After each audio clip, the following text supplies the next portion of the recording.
या अनुरागी चित्त की गति समझे नहीं कोई, ज्यों ज्यों डूबे श्याम रंग त्यों त्यों उज्जवल होए। हमारे जो हृदय में अनुराग होता है, जो प्यार होता है, प्रेम होता है, उसको यदि श्याम रंग अर्थात भगवान श्री कृष्ण के रंग में जब हम रंगते हैं तो श्याम रंग का तो अर्थ काला होता है, लेकिन यहाँ पर भगवान श्री कृष्ण के रंग में जब हम रंगते हैं अपने को तो त्यों उज्जवल होए, सफ़ेद होता जाता है, अर्थात हमारा मन निर्मल होता जाता है। जब हम ऐश्वर्य के, वीरत्व के, ज्ञान के, ध्यान के, योग के चरम शिखर पर होते हैं तो एक ऐसा वर्ग भी हो जाता है जो हमारी छोटी छोटी कमियों को दूर करके संसार में हमारी बदनामी करने के लिए उतर आता है। भगवान श्री कृष्ण के लिए संबंध में भी कुछ ऐसा ही हुआ। जब वे द्वारिकाधीश बने, उनका ऐश्वर्य चारों ओर फैल गया और तभी उन पर एक लांछन लगा मणिचोर का। तो आइए ज्ञान गंगा के इस 3 पत्ती कार्यक्रम में हम जानते हैं कि भगवान पर मणिचोर का आरोप किस प्रकार से लगा। जब हमारी कुछ ऐसी कमजोरियां बचपन में रही होती हैं, कोई हमारे ऊपर लांछन लगा हुआ होता है, फिर जब पुनः ऐसी बात आती है तो लोग मान भी लेते हैं कि हाँ ऐसे उसने किया होगा, माखन तो वो बचपन से ही चुराया करते थे। लेकिन जब यह मणिचोर का आरोप उनके ऊपर लगा तो वे भी सन्न रह गए। एक राजा था सत्राजित, जिसके पास स्वयंतक मणि थी जो 2 कुंटल सोना प्रतिदिन प्रदान करती थी।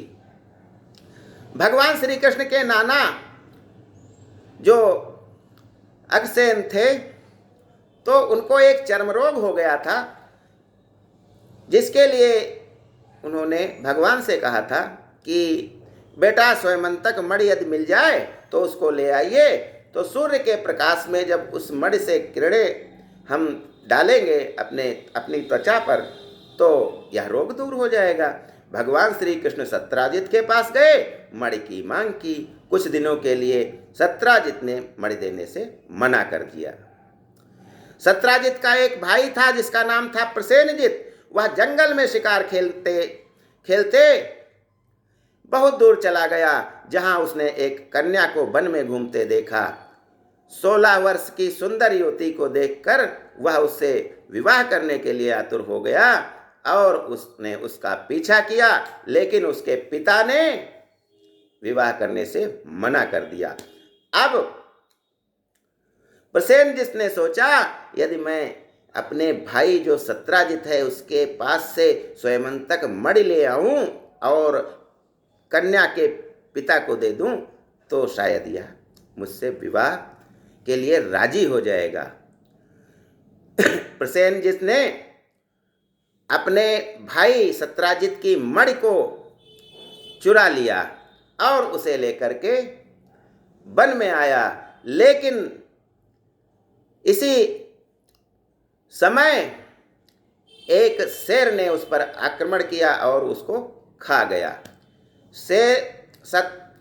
जब शेर ने प्रसेनजित को खा लिया तो उसकी मणि भी उसके पेट में चली गई। शेर के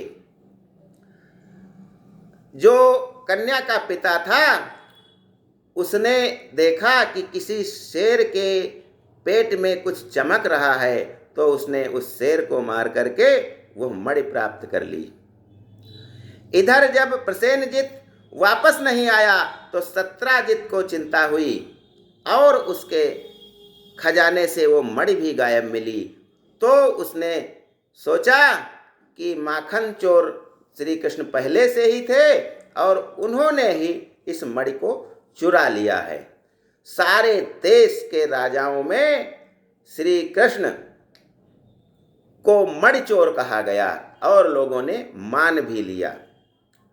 जब यह सूचना श्री कृष्ण को लगी तो उन्होंने सत्य की खोज के लिए, मणि की खोज के लिए सोचा कि जब तक मैं इस मणि को वापस ला करके, खोज करके सत्राजित को नहीं दे देता हूँ, तब तक ये आरोप जाएगा नहीं। यदि मैं आक्रमण करके सत्राजित को मार भी देता हूँ, तब भी यह आरोप और प्रबल हो जाएगा। पावस ऋतु थी, चारों ओर पानी भरा हुआ था वन में। श्री कृष्ण भगवान घोड़े पर चले और चलते चलते बहुत दिनों बाद वह आगे बढ़ रहे थे कि देखा कि वन में एक कन्या एक मणि से खेल रही है। यह वही मणि थी। श्री कृष्ण उसका पीछे पीछे उसके पिता के पास तक गए और उस मणि की मांग की। पिता ने देने से मना कर दिया। दोनों में युद्ध हुआ, भयंकर युद्ध हुआ। 20 दिन तक युद्ध चला। अंत में क्या हुआ कि जो उस कन्या का पिता था वह कोई साधारण मनुष्य नहीं था। उसके सारे शरीर में बाल बाल थे, बालों का झुरमुट था और वह साधारण मानव नहीं था। स्वयंतक मणि उसके पास थी। श्री कृष्ण भगवान से युद्ध करते करते जो घाव लग जाते थे वह उन मणि के माध्यम से दूर कर लेता था। 20वें दिन उसको पता चला कि ये जो हमसे युद्ध कर रहा है, जो जिससे हम लड़ते आए हैं, ये कोई साधारण मानव नहीं है। और उसमें उन्होंने भगवान राम की छवि देखी। वे नतमस्तक हो गए। वे वही ऋक्षराज जामवंत थे जिन्होंने भगवान राम की बहुत सहायता की थी लंका के युद्ध में। और उनको राम ने ही कहा था कि मैं त्रेता युग में जब अवतार लूंगा तो मैं आपको अपना दर्शन दूंगा, तभी आप सदगति को प्राप्त होंगे। जब यह ऋक्षराज को पता चली बात कि यही रामावतार हैं, तो उन्होंने वो मणि भी दे दी और उन्हीं के चरणों में अपने प्राण त्याग दिए। और चलते चलते यह भी कह दिया कि अब इस कन्या के स्वामी तुम ही हो, इससे विवाह कर लो। ये थी जाम्बवती, जिसको उन्होंने पाला था। जाम्बवती को लेकर के और मणि को लेकर के जब श्री कृष्ण सत्राजित के पास आए, सत्राजित इससे बहुत प्रसन्न हुआ और ग्लानि में भी डूब गया कि हमने नाहक आप पर मणि चोरी का आरोप लगाया। आप तो इसे सुरक्षित ले आए हैं, आप खुद ले आए हैं, इसलिए मैं प्रसन्न हूं। मैं यह मणि भी आपको देता हूं और इसके साथ ही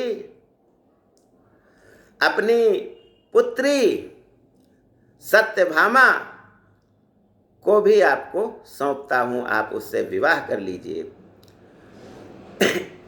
पहले जाम्बवती को तो लेके आए थे और यहाँ सत्यभामा से भी उन्होंने विवाह कर लिया और दोनों पत्नियों को लेकर के द्वारिका आ गए। रुक्मिणी पहले से ही थी। इस प्रकार श्री कृष्ण की 3 पत्नियां हो गईं और उनके ऊपर जो मणि चोरी का झूठा आरोप लगाया गया था वह भी निर्मूल सिद्ध हुआ, निराधार सिद्ध हुआ। लेकिन जब कोई बड़ा आदमी होता है तो उसके गुण तो बहुत दिनों तक नहीं चलते हैं, लेकिन उसके जो दुष्कृत्य हैं, जो भले वे आरोप हों, वो वर्षों तक चला करते हैं। इसीलिए भगवान पर, श्री कृष्ण भगवान पर मणि चोरी का जो आरोप लगाया गया था वह निर्मूल था।